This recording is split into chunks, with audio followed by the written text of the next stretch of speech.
আরে কি লাস্ট মান, আরে বয় এনে গল্প করে দুজন। কিরে সবদুল, হ্যাঁ না বস কি করতেছে বসে না? আর কোশনে ভাই, মানে এরাম শীত পড়তেছে, মানে শরীরে কোষ আর সবকিছু ছোট ছোট গিয়েছে বুঝলি, মানে শীতের চম্বনে আর কি কব। তাই ভাবলাম হালকা রোদের পাশে একটু বসি, যদি একটু গরম টরম লাগে একটু বাসা যায় বুঝলি নি। তো তুই যাবি কনে? তার তুই দেখলে আমি কোন যাবি? আরে আমি দেখলাম কিরাম চার দোকানে, তোর দেখলাম তাই ভাবলাম গল্প করে দুজন। বাইগান কি আর কব ভাই, কি আর গল্প করবি তুই? আর কোশনে ভাই কি আর কব। আরে ওই যে পাশের এলাকার ওই রোডের পাশে ওই যে লেউটা আছে না, হ্যাঁ এই মকলের সাবাল, তাই কি হয়েছে? হেতে তো বিশাল বড় নিতা হয়ে গেছে ভাই, কি আর কব তোর। মনে কর জাক পাইতেছে তাক মারতে যাচ্ছে, মনে কর কেউ একটা কিছু কলিপারের বিষয়ে বা অন্য বিষয়ে কোনো তার দূর মাঝাচ্ছে, মানে কি আর কব, একটা পাওয়ারফুল ডগি হয়ে গেছে এলাকা। ও তাহলে তো বিশাল ব্যাপার, এটা তো মারতে গেলে তো করে লোকজন লাগবে, করে চামচা থাকা লাগবে, তাহলে তো এটা সম্ভব না। আরে হ, পাওয়ার তো আছে, পাওয়ার না থাকলে কি এরকম কাজ করা সম্ভব? যার তাকে মারতে যাওয়া তো সম্ভব। পাওয়ার না, উনি আবার অনুপ্রেরণার আর এক নাম লেউটার ভাই না, কেন মাঝখানে আকাশ করতে না লেউটার ওইটি পাওয়ার পাইছে বুঝিস নি? হ্যাঁ ওই সস্তা কবিতা মাইতো পাগলের মতন। হ আরে মাঝখানে আবার ওই লিচুর পাতা জাঙ্গি মাঙ্গি সব ওর ওই সাবাল মামাল এই কাছে বিক্রি করতে 1000 টাকা, লিচুর পাতায় 1000 টাকা বিক্রি করবে। আর এখন এই যে আবার লেউটার কিছু উত্তর সুরি আস না, এই লেউটার কবিতা বানাইতো, আবার ওই ও অনুপ্রেরণা আর এক নাম লেউটা মেউটা, মানে কবিতা মবিতা বানাই ভিডিও ই করি তোর হচ্ছে এলাকাটা নষ্ট করতেছে। ওই ইরাই তো ছাওয়াল পাওয়াল, এমন লেউটার কবিতা বানায় মিজাজটা চুলের তো বুকি পর্যন্ত সব জ্বলে যায়। তোরা কে বললো তো পাওয়ারফুল হয়েছে তা? আর আমার আবার কি বলবে, আমি পাগল এলাকায় সবকিছুর খবর রাখিনি।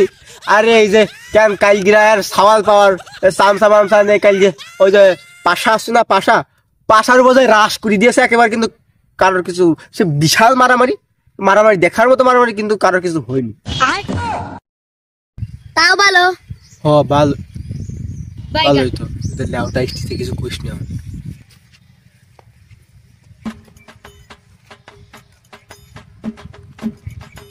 আরে কিরে পোলা পাই না, কি করস? এই পাতাটা কিনবি নাই? বেশি না 5 টাকা দিস। আচ্ছা ভাই, তুই কি ভাত খার আগে গাঞ্জা খাইছিস নাকি ভাত খার পরে গাঞ্জা খাইছিস? আমার কদিন ও বেটা, আমাকে নিয়ে ফাউল কথা কষ্ট কি কত বড় সাহস? আমার পাঁচ সম্পর্কে তোকে ধারণা আছে কোনো?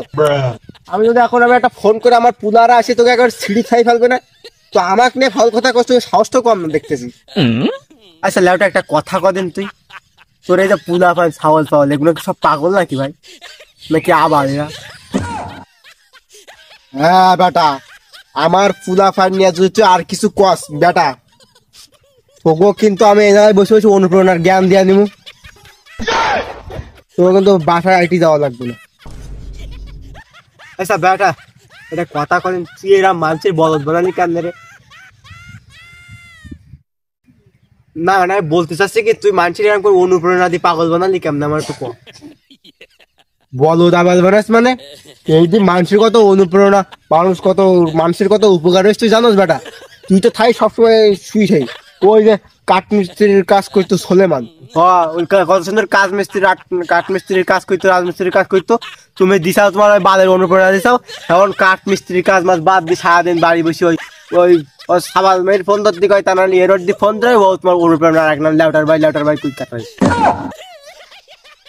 আরো আছে, আমি কি খালি একজনের কথা করছি? ওই যে মদন দাস কি সুন্দর ভ্যান ম্যান চালাইতো, তুমি দিছাও অনুপ্রেরণা দি হেমন দাও কি ভ্যান চালাইতে দূরের কথা, সংসার মুখে চালানোর নাম নেই, সারাদিন অনুপ্রেরণা এক নাম কিরানি ফোটে লেউটার ভাই। এইসব আবাল তাবাল মানে বানাই এইরাম কুই দিছাও তুমি, একবার জেনারেশনটাই খারাপ করে দিচ্ছ তুমি, একবার আমাকে এলাকাটাই খারাপ করে দিচ্ছ তুমি। শুধু কি তাই শুদ্ধুল, মহিলারা আছে না? আরে আমার মা কত শুদ্ধ রান্না বান্না করতো, আব্বাকে যত্ন করতো, আর এখন সব বুলাগার কবিতা বানায় মাথা খারাপ করে দেয়। আর যদি একটু কাজ কাম করে ফেসবুকে টিকটকে না ছাড়লে না রয় না বাবা যাই।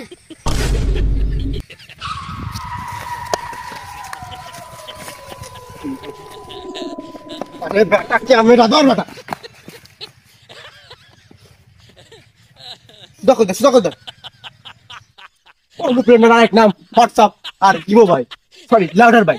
ভাই কিন্তু কাউকে বাস দিতে পারে নাই, কিন্তু আমি বাস দিলে ভাই তোমাদের কিছু বলার নাই ভাই। ভাই গাইস আপনারা এখন দেখতে পাচ্ছেন এখনই ভূমিকম্প হয়ে গেল, যা যা হয়েছে গাইস আমরা আপনাদের কি বলবো গাইস, বিশাল উত্তেজনার ব্যাপার গাইস। তো গাইস আপনারা লাইক কমেন্ট শেয়ার করেন গাইস, আর ভূমিকম্প হবে না গাইস। গাইস সেজন্য আপনারা সব লাইক কমেন্ট শেয়ার করে দেবেন। আর আমার যারা সাউল আছেন, আমার যারা সাউল আছেন, আমার যারা বাচ্চা কাছে আছেন, তারা সকলে কি করবেন, তারা একটা করে স্টার আমাকে ভিক্ষা দেবেন, তাহলে আর ভূমিকম্প হবে না গাইস। ও হ্যাঁ গাইস, আর একটা কথা গাইস, আমরা হচ্ছে এই ভূমিকম্পে আমরা 2-3 জন মানুষকে 2-3 লাখ টাকা করে দান করে দিয়েছি গাইস।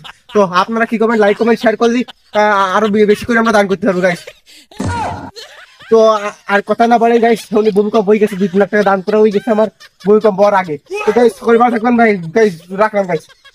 আচ্ছা এডিট করে সাইড দিবে ভাই।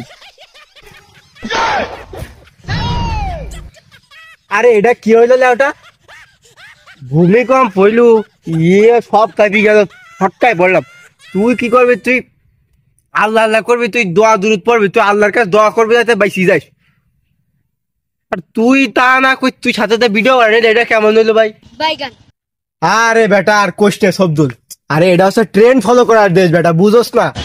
তাই না, মনে কর কি বাস্তবে মনে কর এখন 10 সেকেন্ড বা 5 সেকেন্ড বা 20 সেকেন্ড মতো ভূমিকম্প হইলো, এবার টানা 1 সপ্তাহ 2 সপ্তাহ দেখবি টিকটক অনলাইনে, মানে টিকটক ফেসবুক ইনস্টাগ্রাম সব জায়গায় দেখবে আগামী 1 সপ্তাহ ভূমিকম্প, সেই ভূমিকম্প। এই জন্য আগে তো একটা কন্টেন্ট বানাইলাম, বুঝলি? এখন মনে কর যত আগে আগে ছাড়বো তত বেশি ভিউ, তত বেশি ব্যবসা বাড়া, বুঝিস না কেন ভাই?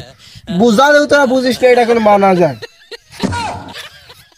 এটা ঠিক আছে মানলাম যে তুই ব্যবসার জন্যই করলি, কিন্তু আমি এইটা বুঝলাম না, তুই ভিডিওর মাঝখানে কই দিলি তুই 2 লাখ টাকা 2-3 লাখ টাকা দান করে দিছিস ভূমিকম্পের জন্য। ভাই আমরা ভূমিকম্প শেষ হয়ে পারল না, তুই দান করলি কন?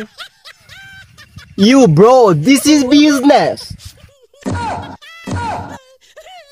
মনে কর কি এখন আমি এইসব টাকার মাকার কথা কলাম, এখন মনে কর কি মানুষ বেশি লাইক করবে, কমেন্ট করবে, শেয়ার করবে, স্টার মিস্টার দেবে, লাখ টাকা ইনকাম ভাই। ওই ইনকাম মনে কর মানুষের মধ্যে দান করে দেবো, এটা কোনো ব্যাপার ভাই, বুঝোস না? This is business bro, business idea লাগবে, বিজনেসের আইডিয়া লাগবে, বুঝোস না? মানে মানুষের টাকা তুই মানুষের কাছ থেকে নিয়ে মানুষকে দান করে দিলি, আর খুলে বই তুই নিজের দামও বাড়ালি, কোনো একটা ব্যবসায় করে দিলি। মনটাই চাচ্ছে আমি আর লক্ষ্মণ তোকে ওই পিছনে ধরি, তোর লেওটা দুটো খুলিনি, মানুষ বেশি দিন নিজেকে নাম কর।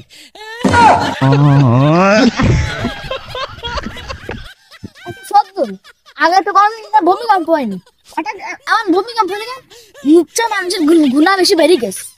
আরে বেটা গুনা ফুনা সব কিছু না, তোমরা যে সেদিন একটা কত সুন্দর একটা ফরেজগার মানুষ ফলে উঠে কোরআন তেলাওয়াত না করতে দিন শুরু করতো না, নামাজ কালাম পড়তো, স্বজন হারানোর বেদনা করতো, কোনো জায়গায় কিছু বলি পেলেন ঘুরি ঘুরি দেখেটাই চলে আসতো, তোমরা তার ফাঁসি আদায় দিয়ে দিছাও।